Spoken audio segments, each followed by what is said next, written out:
శ్రీ గురుభ్యో నమః. గురు బ్రహ్మ గురు విష్ణు గురుదేవ మహేశ్వర గురు సాక్షాత్ పరబ్రహ్మ తస్మై శ్రీ గురవే నమః. సదాశివ సమారంభ వ్యాసశంకర మధ్యమ అసుపదాచార్య పర్యంతం వందే గురు పరంపరాం. శ్రీ గురుభ్యో నమః. గణాధిపతయే నమః.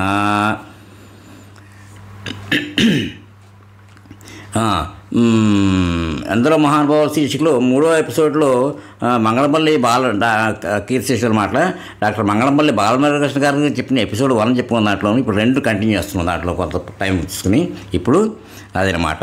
శ్రీ బాలమురళీకృష్ణ గారు 1930 జూలై 6న తూర్పుగోదావరి జిల్లా రాజోలు తాలూకా శంకరగుప్తంలో మంగళంపల్లి పట్టాభిరామయ్య సూర్యకాంతమ్మలకు దంపతులు జన్మించాడు. అతని కుటుంబీకులు వృత్తిరీత్యా ఇతర ప్రాంతాల్లో స్థిరపడ్డారు. తండ్రి పట్టాభిరామయ్య గారు స్వగ్రామం సకినేటిపల్లి మండలం అంతర్వేదిపాలెం కొత్తర్లకోట రామరాజు అతను మొదటి గురువు గారు.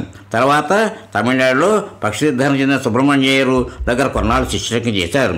ఉన్నట్టుండి అతను కనపడకపోవడంతో మళ్ళీ పెద్ద కల్లేపల్లి వచ్చి సుసల దక్షిణామూర్తి దగ్గర చేరాడు. అతను తదనంతరం తన శిష్యుడైన పారుపల్లి రామకృష్ణ పంతుల దగ్గర ఉన్నత స్థాయి సంగీతం నేర్చుకుని విజయవాడలో స్థిరపడ్డాడు. అతను ప్రముఖ సంగీతకారకుడు, వీణా విద్వాంసుడు, వైలిన్ టీచర్గా శంకరగుప్తంలో సంగీత తరగతులు నిర్వహించేవాడు. పుట్టిన 15వ రోజు తల్లి సూర్యకాంతం మరణించినటువంటి అమ్మమ్మగారు ఊరైన గుడిమెళ్ళంకల్లో తండ్రి ఆలనాపాలనలో పెరిగాడు. చిన్నతనంలో అతనిలోని సంగీత ప్రతిభను గుర్తించి అతని తండ్రి పారుపల్లి రామకృష్ణ పంతుల దగ్గర శిష్యుడికి పంపారు. పట్టాభిరామయ్య గారు కూడా అతని దగ్గరే సంగీతం నేర్చుకోవడం ఒక విశేషం. 1938 జూలైలో 8 ఏళ్ల ప్రాయంలో విజయవాడలో తన గురువు పారుపల్లి రామకృష్ణయ్య, అతని గురువు సుసల దక్షిణామూర్తి పేరున ఏర్పాటు చేసిన సద్గురు ఆరాధనోత్సవాల సందర్భంలో మొట్టమొదటిసారిగా కచేరీ చేశారు. ఇదే కార్యక్రమంలో అతని గానానికి ముగ్గురిన హరికథ విద్వాంసులు ముసునూరు సత్యనారాయణ అతని పేరు మురళీకృష్ణకు ముందు బాలా చేర్చి బాలమురళీకృష్ణ అని పిలిచాడు. ఎన్నో బిరుదులు పొందారు. ఎన్నో బిరుదులు పురస్కారాలు లభించాయి. పద్మశ్రీ, పద్మవిభూషణ్ అలాంటివి ఎన్నో ఉన్నాయి. సంగీత దర్శకుడిగా, సినీ గాయకుడిగా జాతీయ అవార్డులు అందుకున్నారు. తెలుగు విశ్వవిద్యాలయం నుండి సంగీతం విశిష్ట పురస్కారం లభించింది. సంగీత కళానిధి, గాన కౌస్తుభాగానం, కళాభూషణ, గానగంధర్వ, గాయక శిఖామణి, జ్ఞాన చక్రవర్తి, గానపద్మం, నాదజ్యోతి, సంగీత కళాసరస్వతి, నాదమహర్షి, గంధర్వగాన సామ్రాట్, జ్ఞానసాగర, కాళిదాస్ సమ్మాన్ మొదలైనవి దేశ సమైక్యత కృషి చేసినందుకు గాను మహారాష్ట్ర గవర్నరు బాలమురళీకృష్ణ గారిని సన్మానించారు. పలువురు ప్రశంసలు ఏంటంటే నరసాపురం చెందిన కవి కథకరత్న బిరుదాంకితులు శ్రీ పెద్దిటి సూర్యనారాయణ దీక్షిత భాగవతులు గారు మంగళంపల్లి బాలమురళీకృష్ణ రచన జనకరాకృతి మంజరి అనే గ్రంథంలో మంగళాశాసనం 3 పద్యరత్నాల ద్వారా ఆశీస్సులు తెలియపరిచారు. ఇలాగా ఎన్నెన్నో చేసిన మహానుభావుడైన మనందరికీ చక్కటి పైగా ఆయన గాత్రం చెప్పాలంటే 1 కాదు 2 కాదు, చక్కగా ఆయన పాడుతుంటే మనకి దాని అర్థం ఎంతో ప్రశాంతంగా అనిపించింది. ఆ పాటని లీనమైపోతాం. దాని అర్థం మనకు బాగా క్లియర్గా అర్థమవుతుంది. రామదాస్ కీర్తనలు విన్నాం కదా మనం. ఆయన చేసింది అన్నమాచార్య కీర్తనలు కాదు, రామదాస్ కీర్తనలు కాదు, ఒక్కోటి కాదు, ఏదైనా సరే తన్మయత్వంతో పాడేస్తారు ఆయన. ఆ పాట మనం వింటుంటే ఆహ్లాదంగా ఎంత ఎక్కడికి పోతుందో మనకే చెప్పలేరు. ఆయన కారణజనుడు, మహానుభావుడు, గానగంధర్వం అంటే నిజంగా గంధర్వలోకం నుంచి వచ్చినట్టుగానే అప్పుడే అన్నారు అందరూ కూడా. ఆయన కేవలం ఇక్కడి నుంచి వెళ్ళిపోలేదండి, వాళ్ళు పిలిచారు గంధర్వలోకం వాళ్ళు, అంచేత బాలమురళీకృష్ణ గారు మళ్ళీ అక్కడ వెళ్ళిపోయారండి అని చెప్పేవారు. అంతటి మహనీయుడు, మహానుభావుడు. మనం అందరం ఆయన దర్శనం చేసుకోవడమే కాదు, ఆయన పాట విని అంత భాగ్యం అంటే మనం భాగ్యవంతులు, మనం ఎంతో అదృష్టవంతులు. మనం ఈ జనరేషన్లో మనకు దర్శనం, ఆయనతో సాంగత్యం, ఆయన పాటలు వినడం అంటే ఎంతో మధురం. అవి మధుర స్మృతులే. నేను చెప్పాను కదా, ఆయన రాసిన తిల్లానాలు పుస్తకాలు కొనుక్కున్నానని చెప్పి అంతకు ముందర ఎపిసోడ్లో చెప్పుకున్నాను. ఇప్పుడు నెక్స్ట్ దాంట్లో కొన్ని విశేషాలు నాకు అయింది.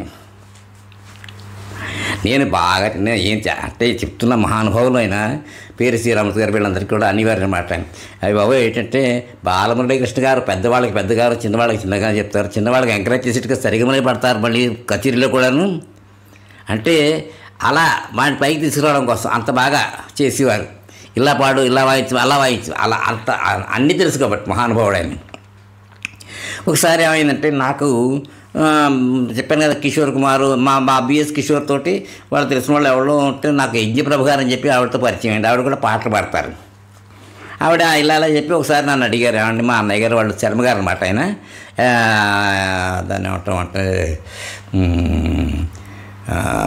వీళ్ళు ఏమంటారు, ఈ అకౌంట్స్ అన్నీ చూస్తూ ఉంటారు కదా, దాంతో అనమాట అక్కడ నిజామాబాద్లో అనమాట అండి. అక్కడ పనిచేస్తారు ఆయన. వాళ్ళందరూ త్యాగరాజ గానంలో అంటే త్యాగరాజ ఆరాధన ఉత్సవాలు చేస్తుంటారు, మీరు వాయిస్తారా సార్ మాకు అని. అలాగేనండి అన్న. వాయిస్తారు, తీసుకెళ్తే వాయించాం. ఒకసారి అయిపోయింది. అక్కడ త్యాగరాజ గానసభ అంటే వాళ్ళ సరస్వతి గానసభ అనమాట నిజామాబాద్లో. ఒకసారి రెండోసారి మళ్ళీ పిలిచారు, మళ్ళీ వెళ్ళాం. అప్పుడు కూడా వాయిస్తే అప్పుడు ఏమైందంటే ఆ రోజు రాత్రి బాలమురళీకృష్ణ గారి ప్రోగ్రాం ఉంది. కానీ ఆ రోజు పొద్దున మధ్యాహ్నం బయలుదేరికి వెళ్ళిపోదాం అని చెప్పేది అనుకున్నాను నేను. అయితే రండి వెంకటేశ్వర పరిచయం చేద్దాం అని చెప్పి పాపం యజ్ఞప్రభు గారు శర్మ గారు వాళ్ళు పిలిస్తే నేను వెళ్ళాను. అప్పుడు డైరెక్ట్గా దగ్గరుండి మాట్లాడి నమస్కారం పెట్టి చూస్తే అబ్బా అంత చక్కగా మాట్లాడారా అనిపిస్తుంటుంది. నిజంగా అది మరొకరు అందుకంటే మళ్ళీ చెప్పి ఒక క్యాసెట్ ఇచ్చాను, పాడితే కొంచెం నాకు చేసి పెడతారంటే కొంచెం క్యాసెట్ బాగోరేట్ పాపం వాళ్ళు. కానీ ఏదైనా దులది అది అంత గొప్ప మహానుభావుడు. ఇలాగా ఎంత బాగా పాడారంటే చెప్పడానికి ఏమున్నాయి, అన్నెన్నో చేశారు దాంట్లోనూ. ఇది నేను చేసుకున్న అదృష్టంగానే భావిస్తాను. ఎందుకంటే ఎప్పుడు కూడా ఇంత దగ్గరగా వెళ్ళి చూడడం అలాంటి మహానుభావులతో ఇది మామూలుగా మాట్లాడాలంటే మనకి అనిపిస్తుంది భయం. కాకపోయినా ఏం మాట్లాడతాం, మనకి ఏదైనా తెలిస్తే కదా దాని గురించి మాట్లాడడానికి. అందుకోసమని అంతటి మహానుభావులతోటి పరిచయం అంటే తలంపుగా నా ప్రయత్నం లేకుండా ఆ స్వామివారిని కలిసాం. అంత బాగా ఉంది. తర్వాత ఒకసారి నేను విన్నాను ఏమిటంటే సత్యసాయిబాబా అదే పుట్టపర్తి దాని వాళ్ళ భక్తులు ఒక ఆయన చెప్పుకొచ్చారు. అది ఏమిటంటే ఏదో మరి యూట్యూబ్లోనే ఎక్కడో విన్నాను. అది అంటే ఆయన ఈ కచేరీ చేసి వచ్చేటప్పటికి ఆయన పక్క అంటే ఆ రూమ్లోనూ ఓ పుస్తకం మీద దేని మీద ఒక చిన్న కాగితం మీద రాసినట్టుగా ఉండేది. విన్నాను ఈ పాట, ఇవాళ ఇలా చేసావు అలా చేసావు అంటుంటే ఎవరబ్బా అనుకుంటూ ఉండేవారట. అంటే ఆంజనేయ స్వామి ఎవరు ఆయన అంటే ఎవరు చెప్తున్నారు చెప్పడానికి పోయేవారు. ఆఖరికి ఎవరు చేస్తారో తెలియదు కానీ సలహాలు ఇలా చేస్తాయి విన్నాను, ఈ టైంలో ఇలా చేసావు అంటూ అన్నీ చెప్పుకుంటూ ఉండేవారట.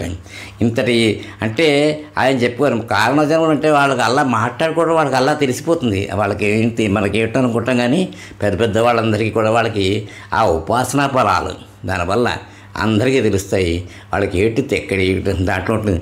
నన్ను గన్న తల్లి నా భాగ్యమా నారాయణి ధర్మాంబికే నన్ను గన్న తల్లి. ఇది సింధుకన్న రాగంలో ఆయన పాడితే విన్నాను.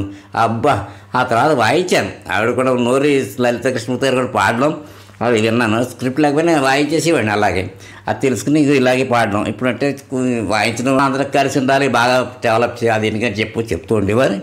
నేను చెప్పాను కదా, సీర్కాళ గోవిందరాజన్ గారు బాలమురళీకృష్ణ గారు ఎంతో తపన పడి కష్టపడి ఆ త్యాగరాజారావు వచ్చిన 5 రోజులు బ్రహ్మాండంగా వచ్చేవారు. తర్వాత మారిపోయారు కానీ లేకపోతే ఎక్కడెక్కడి నుంచో వచ్చి వెళ్ళి చేసారు. తర్వాత రాజమండ్రిలో కూడా స్టార్ట్ చేస్తాం అన్నారు. పాపం అదేమీ కుదరలేకపోయింది. పాపం మన వాళ్ళకి ఏంటి మరి చెప్పలేరు. అంటే దానికి కారణాలు మనం ఇది అని చెప్పడానికి ఏం లేదు. కానీ ఆయన చేసిన కృషి ఇంత అంతా కాదు, అన్నీ చేశారు. మనకి అందరికీ కూడా ఇంత చక్కటిది అందించగలిగారంటే మనం మర్చిపోలేరు ఆ మహానుభావుడిని. అంచేతే ఇక్కడతోటి ఈ ఎపిసోడ్కి విరామం ఇచ్చేసి తర్వాత మళ్ళీ నెక్స్ట్ కూడా వాళ్ళ గురించి అందరూ మహానుభావులు కదా, వాళ్ళ దాని గురించి చెప్పుకున్నాం. ఇక్కడతోటి ఎంత నాకు ఉన్నంత వరకు జ్ఞాపకం వచ్చినంత వరకు మీ ముందర ఉంచాను. ధన్యండి, నమస్కారం, ఈ స్వస్తి. ఈరోజు ఒక చక్కటి పాత సినిమా పాట తెలుగులోనే, మౌనం నీ భాష ఓ మోగ మనస. ఇది చాలా దాన్ని ఏమంటామంటే మన ఆధ్యాత్మిక రంగంలో వాళ్ళు ఆలోచించిన మనసు గురించి చెప్పినట్టుగా చాలా ఫీల్ అయ్యి చాలా ఎంతో అనిపిస్తుంది, లోతుగా కనపడుతుంది. దాని యొక్క అర్థం భావం అంతా తెలుసుకుంటాను.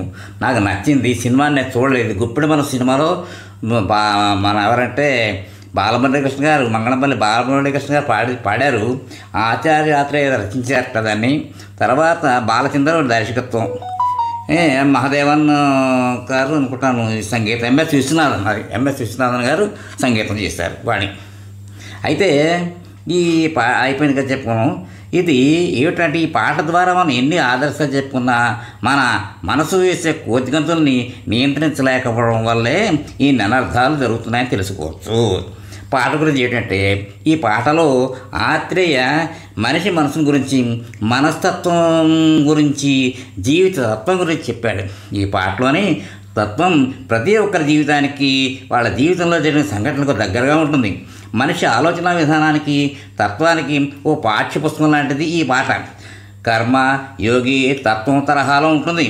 ఈ పాటలో భావం, తత్వం అందరికీ అర్థమయ్యేలా గొప్పగా ఉంటుంది. సినిమాలోని కథ మొత్తం ఒక్కసారిగా నిశ్శబ్దంలోకి వెళ్ళినప్పుడు, అందరి ఆలోచనలు అయిపోయినప్పుడు మౌనాన్ని, మనసును ముడిపెట్టి ఈ నేపథ్య గీతాన్ని దర్శకుడు బాలచందర్ ఎంచుకుని అద్భుతమైన ప్రక్రియను చూపించాడు. ఆత్రేయ అమూర్త వస్తువులకు మూర్త స్వరూపాన్ని ఇచ్చాడు. ఇది సాహిత్యం, సంగీతం, కథలోకి అల్లుకున్న పాట. సామరాగం, శ్యామక్రావు కూడా ఆధారంగా చేసుకుని ఈ పాటను బాలమురళీకృష్ణ గారు పాడారు. సినీ హీరోల అవార్డులో ఈ పాట ఉత్తమ గాయకుడికి పురస్కారం లభించింది. ఇప్పుడు నేను ఎక్కువ సినిమా పాటలు ఏది ప్రాక్టీస్, అసలు ఈ మధ్య బయలునే ప్రాక్టీస్ చేయట్లేదు అసలు. అయినా కానీ కూడా ఈ పాట గురించి చూసుకుని కొంచెం నేను ట్రై చేద్దామని చెప్పి అనుకుంటున్నాను. ఏదైనా తప్పుంటే క్షమించండి. నేను ఈ పాటను ఆస్వాదించండి. ఇటువంటి ఆ యొక్క ఆ బ్యూటీ, దాన్ని ఏమని చెప్తామంటే అంత మధురంగా ఉంది. ఆ రాగాన్ని సెలెక్ట్ చేసుకోవడం చేయడం చాలా బాగా కూర్చారు. అది నాకు ఎంతవరకు వస్తుందో శక్తి మేరకి ఈ వయసులో వాయిస్తాను, ప్రయత్నం చేస్తాను. ఓపికతో వినండి. శుభం.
ఒక్కసారి మామూలుగా దీనికి పాడతాను, రెండు ఆకర్షణ.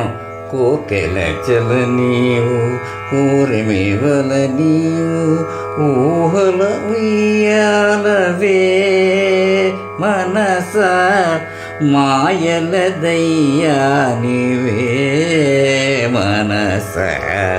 లేనిది కోరేవు ఉన్నది ఉన్నది వదిలేవు ఒక పొరపాటుకు యుగములు పొగిలేవు ఒక పొరపాటుకు యుగములు పొగిలేవు.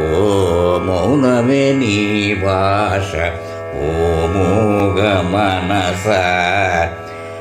తలపులు ఎన్నెన్నో కలలుగా కంటావు కలలు కాగా